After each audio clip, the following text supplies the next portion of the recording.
every day of the finest ingredients in health. Now I have a swell surprise.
Made fresh every day. What's going on, y'all? This your boy Casey for L King Self for Like Wrestling Takes in the building.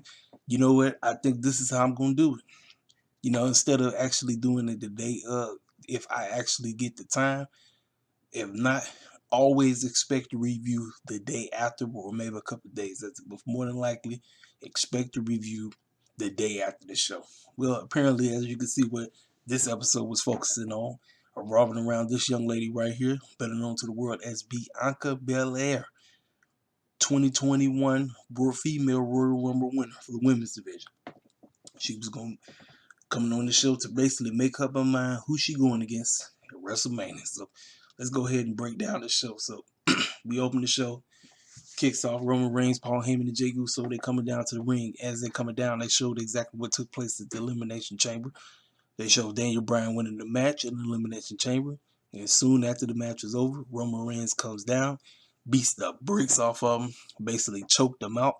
And then after he choked him out, he wins, gets on the rope, raises the title, gets off the rope, and who comes out the woodwork? Mr. Edge. Edge spears him, points to the WrestleMania sign, and pretty much let everybody know he's going after Roman for WrestleMania 37. So Reigns is in the ring, and he pretty much talking about how, this is what he said. Red says anybody else in his shoes would have been bragging and had a celebration, but not him. He's above that. He lives and operates in the ring at a higher level, something nobody else understands. If it's not perfect, it's not him. Roman says, but it wasn't perfect because of one man, Edge. Roman says Edge got one. He speared him in his ring on his night, and then he pointed to the sign. He said he had made it official. Main event, WrestleMania.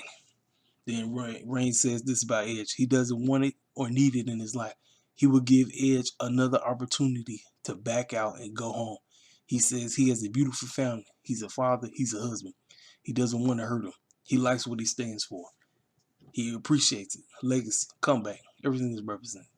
The impossible and all, but he doesn't want to hurt him. Roman tells him that's why a man like Edge doesn't stand a chance against a man like him. Pretty much planting seeds on what possibly looks like it's going to happen in the end result at 37. So as soon as he said that, Daniel Bryan comes walking down the ring. Music goes off. So now we pretty much, they telling you the match that we wanted. We wanted Daniel Bryan and Roman Reigns at WrestleMania. They said, no, we're going to give it to you at Fastlane.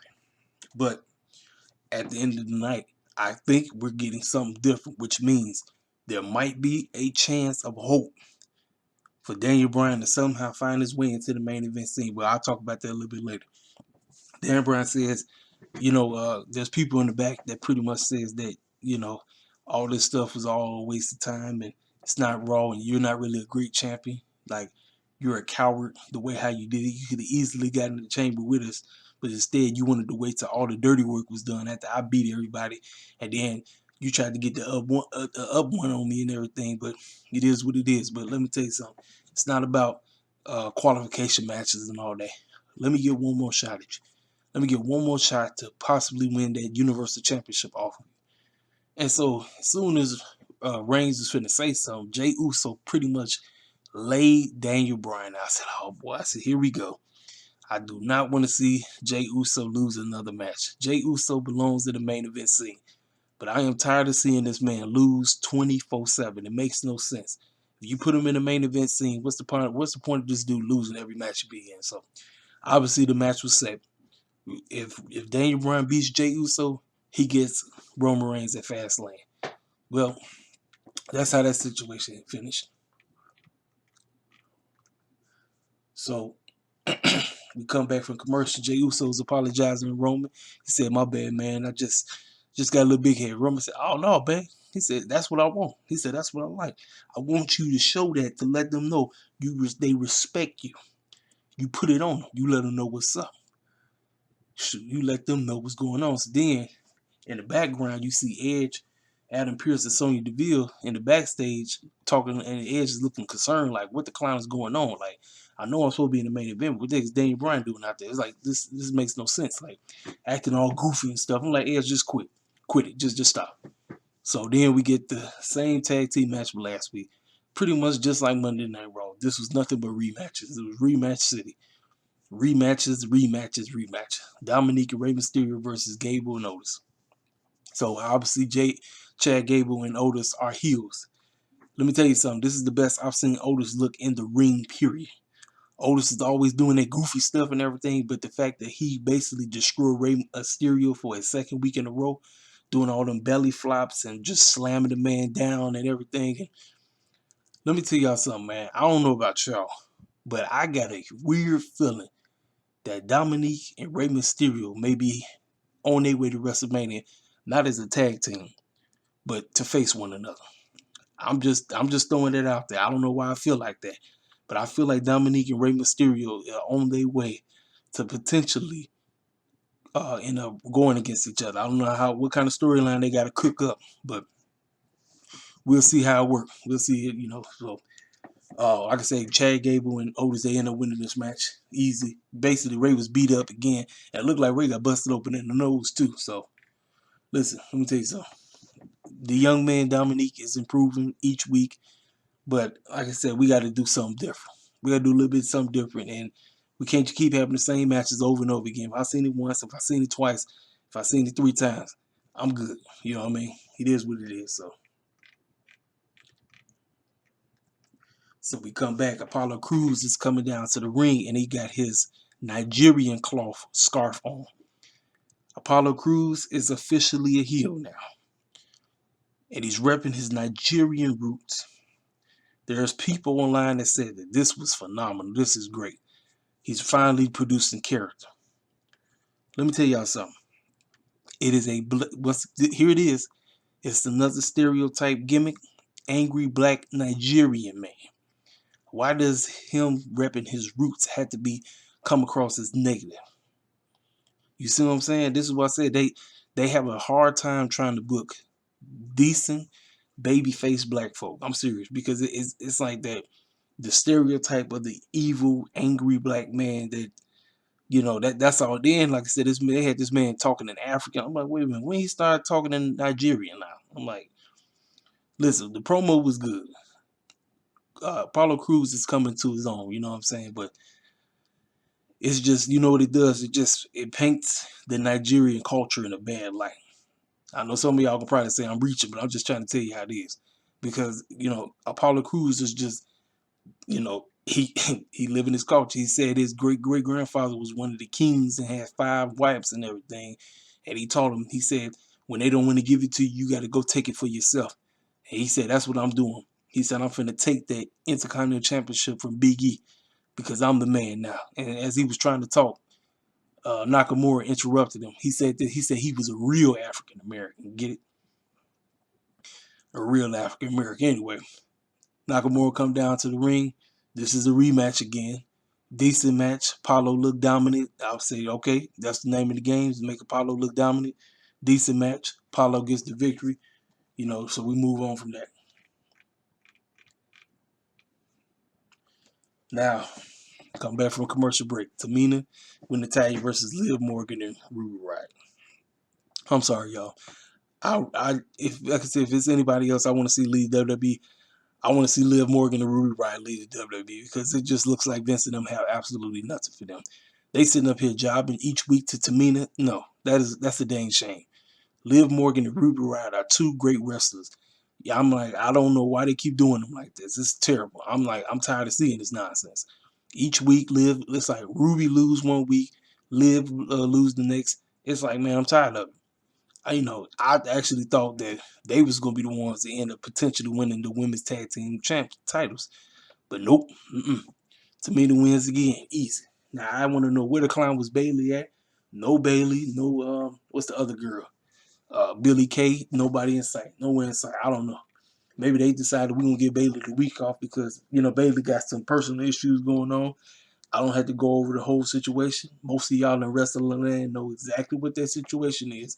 And I guess Vince said, you know what, we'll let you get the week off because of, let you get your head together, whatever. So, because her business was all on Front Street thanks to her ex. So that's all I'm going to say about that.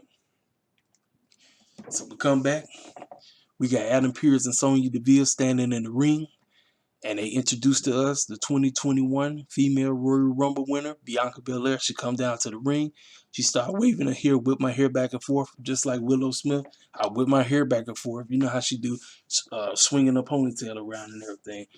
Let me tell you something about this unapologetic black woman that is on fire right now. Bianca Belair is running the show. She doing her thing. And she letting the world know, listen, I did something that ain't never been done before. Somebody black winning the Royal Rumble. Now, listen, yeah, everybody talk about The Rock. The Rock don't count because he was presented as a Samoan. Yeah, he black, but he was presented as Samoan. Bianca Belair is the first fully melanated black woman to do. So that's what makes it very special. It's a female and she's black, and she was able to do something that is, like I said, hasn't been done in a long time. So if you want to say she's number two, fine. But like I said, when you talk about fully melanated, Bianca Belair is the first fully melanated black person to win the Royal Rumble. So congratulations to her. So she coming down to the ring. She gets in there. They both congratulate her. She said, thank you, thank you. She said, y'all don't understand how much this done changed my life. This has changed my life for the real. She said, I've been the winner. She went down, she said 3 months, so many 8 days, so many hours, down all the way down to the minute. And then she talked about everybody want to know, you know, who am I gonna pick? Well, my mama always said, don't rush, take your time with things because you might make a terrible decision. Well, I'm about to make the wise decision. Next thing you know, they put up the vignettes. They show Oscar, and you heard my man Todd talk about the dominant champion known as Oscar. I said no, dominant nothing. Oscar's been looking like a complete joke. They done her terrible. It's a shame that all you had to do was book her right. But Vince and them, you know how Vince and them get down. Then they showed the boss Sasha Banks. So then right after that, Sasha comes out. Sasha comes out and everything. So she does her little dip. You know how she do that little dip. So they talking to each other, talking about you ain't the best, I'm the best. So if you pick me, just let you know you ain't winning. So next thing you know, here comes this Reginald clown. I said, what the clown is Reginald still doing there? I don't need to see this clown. Reginald and Carmella need to get to skipping. They can dip on out of here. She done lost 3 times to Sasha. I don't need to see it no more. But this fool, Reginald, keep dipping his big old nose all up in this. I'm like, I don't need to see this fool. This ain't like this grown folk business. I need to see Sasha and Bianca. I don't need to see you, Reginald. You can move some. Get on out of here somewhere. So they both pushed his head in. He talked about Bianca, if you pick Sasha, you're not gonna win. They planting seeds telling you that Sasha losing the title. And I feel bad because y'all know if Sasha lose this championship at WrestleMania, Sasha will never won at WrestleMania. That girl will be 0-6 at WrestleMania if she loses to Bianca. So Bianca says, well, I'm making up my mind, Sasha. I'm picking you. And she pointed to the sign, and it's on. Sasha Banks versus Bianca Belair, as if we didn't know this was going to happen. Now, we still got a month away from WrestleMania. They can still add stuff to it. If they want to add Bayley to the match, that would be great. Because this way, if Sasha does lose, you can have Bayley in there to take the pinfall. Bayley can take the pinfall. Bianca ends up winning the WWE Women's Smackdown Championship. Therefore, Sasha is protected. But if it's just the two of them, man, I want Sasha to retain. I really do. And I can say, y'all know, I love both of these girls. I love Sasha. I love Bianca, man. But the only reason I would not have an issue with Bianca going over is if Bayley was added to the mix. But if it's the two of them, I got to root for Sasha to go ahead and take you, But I don't think it is, because the way how Reginald keep dropping these hints, talk about some, you're not going to be Sasha. That's telling me all I need to know. That Bianca's going over at WrestleMania. So it's going to be some history. It's definitely history. First of all, you got two black folk in the main event scene fighting over a main event title in a WWE program. Nah, we ain't talking about mid-card. We talk about one of the main event titles. So, like I said, that's a special moment. It's something special. So, like I said, kudos to Vince and them for actually about to pull this stuff off. But if you throw Bayley in there, I don't have a problem with it. I don't. You know what I'm saying? So it is what it is. So we're moving on. So backstage, we got Corbin and you got Sami Zayn, and both of them talking about some. You know what, man? Hey, listen, we can't win nothing separately, but together we're a strong, cohesive unit. Maybe we join together, become a tag team, and we can win tag team gold. Now, Sami Zayn got his little camera dudes going around recording, writing for his documentary. And Corbin wasn't having it. Corbin said, "Look, man, get these clown cameras out of here." But you know what? You do make a point. We do have great chemistry in the ring together, and we do know how to win as the tag team. So you know what? Fine. But just get these goofy cameramen up out of here. Tell these fools to quit recording me. So we got them versus the Street Profits. Now, when backstage we saw the tag team champions watching. They was tuned in watching, drinking from their goofy cups, basically mimicking the Street Profits, because that's who they keep making fun of. Like I said, man, I said the same thing about Raw. It's time for Vince and them to merge the tag team division. Get all the tag team. Like I said, no more Raw tag team, no more SmackDown tag team. They all in the same division. Everybody can jump from each show, and we got one set of titles, just like how you got with the women, one set of titles, and we can all mix it up instead of getting the same exact matches week in, week out. What haven't you seen before with the Street Props? You know what you're gonna get from them. Sami Zayn is a great wrestler. King Corbin, I don't care nothing about no King Corbin. The cameraman is what cost them. The cameraman was recording Corbin, and he snapped, and and Street Profits they went over. You know what I'm saying? So I don't know what this means for Sami Zayn and King Corbin. I don't know. And does the Street Profits move closer to them tag team titles? You know what, man? Listen, they didn't won the titles. Listen, I don't know, man. I can say just merge the titles. Just merge the divisions. Merge the division, call it a day. That's all I'm saying about that. So we come back from commercial break. Seth Rollins is in the ring. He still talking about this occult bullcrap, talking about embrace division. And he said that after all the complaints, that he sent that complaint letter to the authorities of WWE, and he got great feedback. And he talked about how all the clowns in the back was silly as heck for not embracing the vision.